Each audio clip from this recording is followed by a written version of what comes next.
المكتب التعاوني للدعوة والإرشاد وتوعية الجاليات بمحافظة بدر.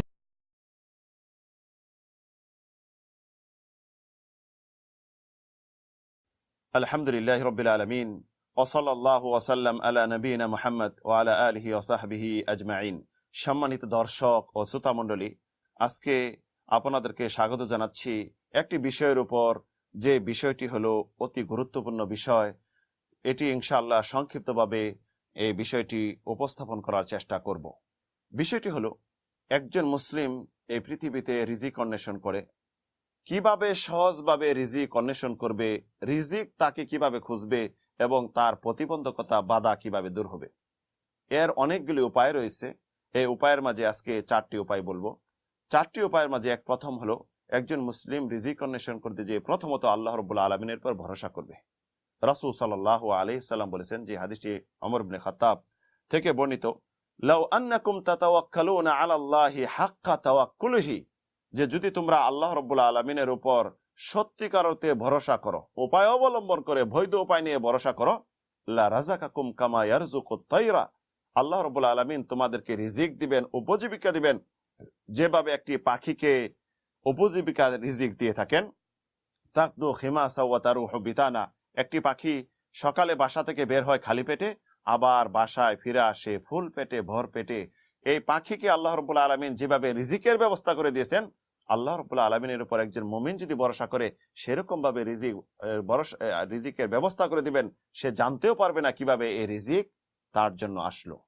দ্বিতীয় পদ্ধতি যেটা হলো, উপায় হলো বৈধ রিজিক অন্বেষণের, শরীয়তের উপর স্থায়ী থাকা। শরীয়তের যে বিধানগুলি রয়েছে, হুকুম আহকাম বিধিবিধান, এর উপর স্থায়ী থেকে আল্লাহ রাব্বুল আলামিনের উপর ভরসা করে রিজিক অন্বেষণ করা, আল্লাহর ভয় তার মাঝে নিয়ে আসা, তাকওয়াদারি হওয়া। যেমন আল্লাহ রাব্বুল আলামিন বলেছেন, ওয়ামাই ইয়াত্তাকিল্লাহ ইয়াজআল লাহু মাখরাজা, যে আল্লাহর ভয় করে, আল্লাহর উপর ভয় করে, আল্লাহকে ভয় করে, আল্লাহ রাব্বুল আলামিন তার পথগুলি সহজ করে দেন এবং সুগম করে দেন, প্রতিবন্ধকতা দূর করে দেন। আর কি করেন?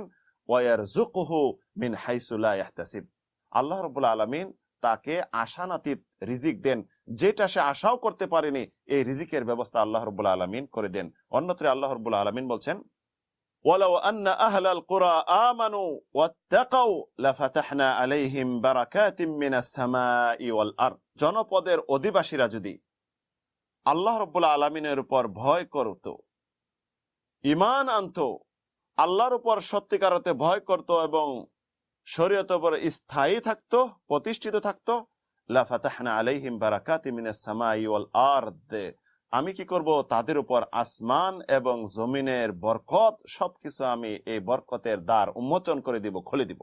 তথা আল্লাহ রাব্বুল আলামিনের উপর ঈমান আনলে এবং আল্লাহর ভয় ভিতরে থাকলে আল্লাহ রাব্বুল আলামিন কি করবেন?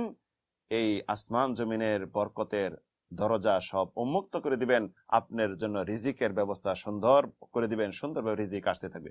তৃতীয় উপায় হলো বেশি বেশি তওবা ইস্তেগফার করা। আল মুদাওয়ামাতু আলাল ইস্তেগফার তওবা, সর্বদা তওবা ইস্তেগফার করা। পাপ করার সাথে সাথে আপনি তওবা করে নিন। ছোট ছোট পাপ করলেন, বলবেন এটা ছোট, ছোট বলবেন না, ছোট পাপকে সবসময় বড় বলবেন। কারণ ছোট ছোট পাপ করতে করতে আপনার বড় পাপে করে নিবেন, আপনি মনেই হবে না যে এটা ছোট না বড়, কোনো পার্থক্য করতে পারবেন না। তাই পাপ হওয়ার সাথে সাথে একজন মুসলিম যদি তওবা ইস্তেগফার করে, আল্লাহ রাব্বুল আলামিন রিজিকের দরজা অনবরতভাবে খুলে রাখবেন, তার কাছে রিজিক আসতেই থাকবে, কোনো প্রতিবন্ধকতা আসবে না। যেমন আল্লাহ রাব্বুল আলামিন বলেছেন, فَقُلْتُ اسْتَغْفِرُوا رَبَّكُمْ إِنَّهُ كَانَ غَفَّارًا يُرْسِلِ السَّمَاءَ عَلَيْكُمْ مِدْرَارًا وَيُمْدِدْكُمْ بِأَمْوَالٍ وَبَنِينَ وَيَجْعَلْ لَكُمْ جَنَّاتٍ وَيَجْعَلْ لَكُمْ أَنْهَارًا। সূরা নূহ তে সুন্দরভাবে বলেছেন, একজন তওবা ইস্তেগফার যদি করে, তোমরা যদি তোমার প্রভুর কাছে তওবা করো, ইস্তেগফার করো, আল্লাহ রাব্বুল আলামিন কি করবেন? তওবাকারীর সমস্ত গুনাহ ক্ষমা করে দিবেন। সুবহানাল্লাহ। আর কি করবেন? ইউরসিলিস সামা আলাইকুম মিদরারা, আমি তোমাদের জন্য আকাশ থেকে বৃষ্টি বর্ষণ করে তোমাদেরকে সমৃদ্ধশালী করব। পর্যাপ্ত পরিমাণ, যেই পরিমাণ মানুষের উপকৃত হবে সে বৃষ্টি বর্ষণ করবো আকাশ থেকে। ওয়ায়ুমদিদুকুম বিআমওয়ালি ওয়া বানিন, এবং তোমাদেরকে সন্তান সন্ততি এবং সম্পদ দিয়ে কি করব? প্রাচুর্যতা দিয়ে তোমাদেরকে সমৃদ্ধশালী করব। ওয়াজআল লাকুম জান্নাত, এবং তোমাদের জন্য আমি বাগান সমূহ নির্মাণ করব। ওয়াজআল লাকুম আনহারা, এবং সুন্দর নদী, স্রোত, ঝর্ণা প্রবাহিত করব, যেটা তোমাদের সুখময় জীবনে সুন্দরভাবে বসবাস করতে পারবে, উপায় অবলম্বন হবে, এবং দুনিয়া আখিরাত তোমাদের জন্য মঙ্গল হবে। তাহলে এখানে বুঝতে পারলাম বেশি বেশি তওবা ইস্তেগফার করলে আল্লাহ রাব্বুল আলামিন অনবরত রিজিক দিবেন এবং রিজিকের দ্বার উন্মোচন করে দিবেন। চতুর্থ আসুন, যেটা আমরা অনেকে এটা অবজ্ঞা করে, অবহেলা করি, এবং অনেকের মাঝে এটা রয়েছে আত্মীয়তা সম্পর্ক ছিন্ন করা। এটা কখনো ঠিক নয়। আত্মীয় সম্পর্ক বজায় রাখুন, আল্লাহ রাব্বুল আলামিন রিজিকের ব্যবস্থা সহজ করে দিবেন। রাসূল সাল্লাল্লাহু আলাইহি ওয়াসাল্লাম বলেছেন, যে হাদিস আনাস থেকে বর্ণিত, ইমাম মুসলিম হাদিসটি বর্ণনা করেছেন, যে মান আহাব্বা আইয়ুবসাতা লাহু ফি রিজকিহি আইয়ুনসা লাহু ফি আসারিহি ফালইসিল রাহিমা। যে যদি কেউ ভালোবাসে, কেউ পছন্দ করে, কেউ যদি চায়, আল্লাহ রাব্বুল আলামিন তাকে রিজিককে প্রশস্তিতে দান করুক, তাকে রিজিক দিয়ে, উপজীবিকা দিয়ে সমৃদ্ধশালী করুক, এবং তার বয়সে বরকত দেখ, রিজিকে বরকত দেখ, সে যেন আত্মীয় সম্পর্ক রক্ষা করে, আত্মীয়তার সাথে সুসম্পর্ক রাখে, রক্তের সম্পর্কের সাথে যেন সে কখনো ঝগড়া ফাসাদ, বিবাদ এবং সম্পর্ক ছিন্ন না করে।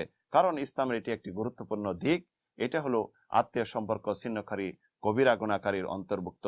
তাই আসুন সম্মানিত ভাইরা, আজকে যে সংক্ষিপ্তভাবে 4টি বিষয় বললাম, যে বিষয়গুলি উত্তম উপায় রিজিক অন্বেষণ করার, এবং রিজিক আপনাকে সন্ধান করবে, আপনার সন্ধান করতে হবে না, এবং আপনার ভালা মুসিবত দূর হবে, এই 4টি উপায় অবলম্বনে আমরা রিজিক অন্বেষণ করি এবং এর উপর আমল করি। আল্লাহ রাব্বুল আলামিন তৌফিক দিন। আমিন, আল্লাহুম্মা আমিন।